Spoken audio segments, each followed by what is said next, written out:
Hello guys, நம்ம அன்றாட வாழ்வில் வெஜிடபிள்ஸ் ரொம்பவே முக்கியம். நம்ம வெஜிடபிள்ஸ் இல்லாமல் நம்ம எதுவுமே சமைக்க முடியாது.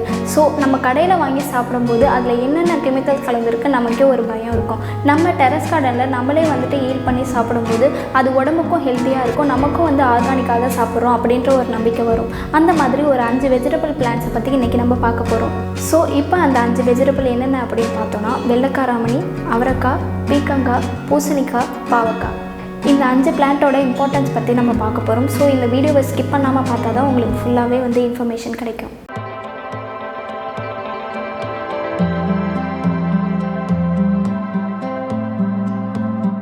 இப்போ வெள்ளைக்காராமணியை பற்றி நம்ம பார்க்க போகிறோம். இது பொதுவாகவே தட்டைப்பயிறு அப்படின்னு சொல்லுவாங்க.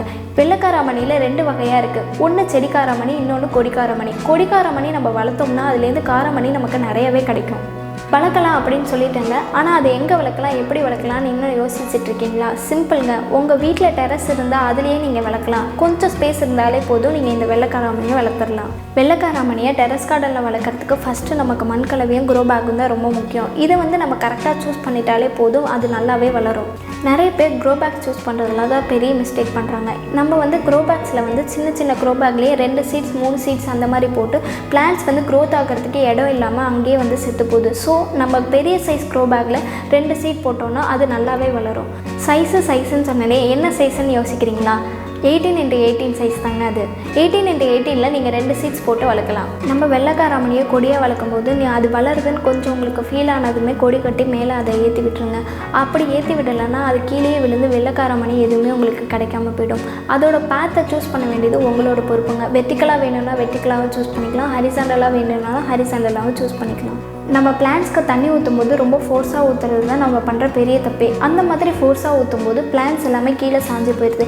ஸோ நீங்கள் தண்ணி ஊற்றும் போது பிளான்ட்டில் ஊற்றாமல் பிளான்ட்டை சுற்றி தண்ணி ஊற்றுனீங்கன்னா நல்லாவே வளரும். செடி வளர வளர பூச்சி தொல்லைகள் அதிகமாகவே இருக்கும். குறிப்பாக இந்த காராமணியில் பார்த்திங்கன்னா எறும்பு தொல்லைகள் அதிகமாகவே இருக்கும். ஸோ நீங்கள் ஹேண்ட் கண்ட்ரோலர் யூஸ் பண்ணிக்கலாம். அப்படி பூச்சி தொல்லைகள் அதிகமாக இருந்தால் நீம் ஆயில் கூட நீங்கள் யூஸ் பண்ணிக்கலாம். நீங்கள் யூஸ் பண்ணுற நீம் ஆயிலோ ஹேண்ட் கண்ட்ரோலரோ எதுவுமே கெமிக்கல் கிடையாது, 100% ஆர்கானிக்கான ஒன்று தான். ஸோ நீங்கள் செடிக்கு கொடுக்கும்போது பயப்பட வேண்டாம்.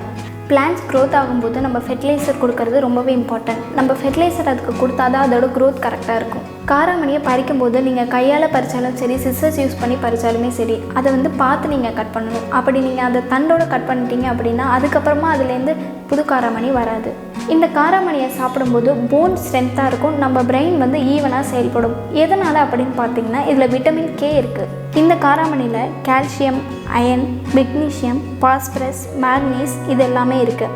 அப்புறம் விட்டமின் அப்படின்னு பார்த்தீங்கன்னா B1, B9, B5, B6, B2, B3 இது எல்லா சத்துமே இருக்குது. இதை வளர்கிற குழந்தைங்களுக்கு கொடுத்தீங்கன்னா அவங்களுக்கு ரொம்பவே நல்லது. உடம்பை குறைக்கணும்னு நினைக்கிறவங்க எல்லாமே இந்த காராமணியை கண்டிப்பாக சாப்பிட்லாம். அடுத்தது நம்ம ரிச் கார்டை பற்றி பார்க்க போகிறோம். அதாவது பீர்க்கங்காவை பற்றி பார்க்க போகிறோம். சம்மர் டைமில் கூலான வெஜிடபிள்ஸாக நம்ம டெரஸ் கார்டனில் போட்டால் ரொம்பவே நல்லது. அந்த வகையில் ரிச் கார்டும் ஒன்று. இந்த ரிச் கார்டை வளர்க்குறதுக்கு நம்மளுக்கு பெரிய சைஸ் க்ரோ பேக் வேணும். இந்த ரிச் கார்டில் வேர்கள் அதிகமாகவே படரும். ஃபெர்டிலைசர்ஸ் நம்ம அதிகமாக கொடுக்கணும், வாட்டரிங்கும் இதுக்கு அதிகமாக பண்ணணும். ஸோ இதுக்கு பெரிய சைஸ் க்ரோ பேக் வேணும். ஒரு பெரிய சைஸ் க்ரோ பேக்கில் நம்ம 3 to 4 சீட்ஸ் போடலாம். இந்த 3 to 4 சீட்ஸ்க்குமே 4 to 5 இன்ச்சஸ் கேப் விடணும். இந்த பிளான்ட் வளரும் போது சீக்கிரமாகவே வளர்ந்து மேலே ஏறிடும். ஸோ நீங்கள் அதுக்கு ஏற்ற டைமில் நீங்கள் கொடி போடணும். இதுக்கு 6 ஃபீட் கொடி போட்டால் போதும். நம்ம இந்த பீர்க்கங்காவை வளர்க்கும் போது இதுக்கு மெயினான விஷயமே பாலினேஷன் தான். நம்ம எங்கேயாச்சும் வெளியில் எங்கேயாச்சும் வளர்த்தோம்னா இதுக்கு தேனீக்களே பாலினேஷன் பண்ணிடும். ஸோ நம்ம எதுவுமே பண்ண தேவையில்லை. நம்ம டெரஸ் கார்டனில் வளர்த்தோம் அப்படின்னா தேனீக்கள் அதிகமாக வராது. ஸோ இதுக்கு நம்ம ஹேண்ட் பாலினேட் தான் பண்ணணும். ஹேண்ட் பாலினேட் எப்படி பண்ணுறது அப்படின்னு பார்த்தீங்கன்னா இதில் மேல் ஃப்ளவர், ஃபீமேல் ஃப்ளவர்னு 2 ஃப்ளவர் இருக்கும். இந்த பிளான்ட்டில் மேல் ஃப்ளவர் தான் அதிகமாக இருக்கும்.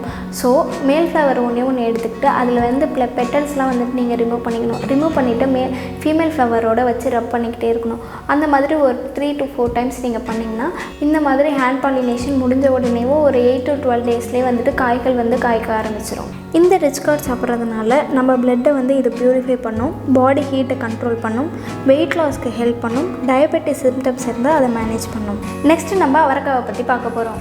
இந்த அவரைக்காய் பார்த்திங்கன்னா ரொம்பவே ஃப்ளெக்சிபிளான ஒரு செடி. ஏன் அப்படி சொல்கிறேன்னு பார்த்தீங்கன்னா, இது வந்து சன் லைட்லேயும் வளர்க்கலாம், சன் ஷேட்லேயுமே வளர்க்கலாம். இது வந்து வளர்கிறதுக்கு ஏற்ற மாதம் அப்படின்னு பார்த்தீங்கன்னா மார்ச் டு ஏப்ரல். இது வந்துட்டு பனிக்காலத்தில் நிறைய காய்கள் காய்க்கும். என்னடா மார்ச்சும் ஏப்ரலும் செடி வளரும் அப்படின்னு சொல்கிறேன், பனிக்காலத்தில் பூக்கள் பூக்கும் அப்படின்னு சொல்கிறேன்னு குழப்பமாக இருக்கா? அப்படிலாம் இல்லைங்க. மார்ச்சும் ஏப்ரல்லையும் செடி வளர்கிறதுக்கு மட்டுமே எடுத்துக்கும். பனிக்காலத்தில் தான் வந்து ஃபுல்லாக பூக்கள் காய்கள் இது எல்லாமே காய்க்கும். இது வளர்கிறதுக்கு க்ரோ பேக்ஸ் பார்த்திங்கன்னா 15x15 சைஸில் நீங்கள் வந்து ஒரு சீட் போடலாம். 18x18 அந்த மாதிரி சைஸாக இருந்தால் நீங்கள் 2 சீட் போடலாம். இல்லை அதுக்கேற்ற மாதிரி நீங்கள் பெரிய சைஸ் க்ரோ பேக்காக இருந்தால் ஒரு 4 சீட் கூட நீங்கள் போட்டுக்கலாம். இந்த அவரைக்காயிலையுமே பார்த்திங்கன்னா செடி அவரை கொடி அவரைன்னு 2 விதம் இருக்குது. எதுக்கு பெரிய சைஸ் க்ரோ பேக்கில் ஒன்று போடணும் அப்படின்னு நான் சொன்னேன்னா, இதோட வேர்கள் அப்போ தான் வந்து எந்த ஒரு டிஸ்டர்புமே இல்லாமல் ஃப்ரீயாக வளரும். இதுக்கு வந்து ஏற்ற ஃபெர்டிலைசரை நீங்கள் கரெக்டாக கொடுத்துடணும். இந்த அவரைக்காயில் பார்த்திங்கன்னா calcium, iron, magnesium, மேக்னீஸ், potassium, sodium, fibre இது எல்லாமே இருக்குது. விட்டமின் அப்படின்னு பார்த்திங்கன்னா இதில் A, B, C, K இது எல்லாமே இருக்குங்க. இதில் வந்து துவர்ப்பு சுவை அதிகமாக இருக்கிறதுனால பிளட்டை வந்து ப்யூரிஃபை பண்ணுறதுக்காக ஹெல்ப் பண்ணுது. உங்களுக்கு இந்த மாதிரி வெஜிடபிள் பிளான்ஸ், பாட்ஸ், க்ரோபேக்ஸ் இந்த மாதிரி ஆர்கானிக்கான ஃபெர்டிலைசர் இதெல்லாம் வேணும்னா நம்ம சாந்தி ஆன்லைன் பிளான்ஸ்.com விசிட் பண்ணுங்கள். தேங்க்யூ.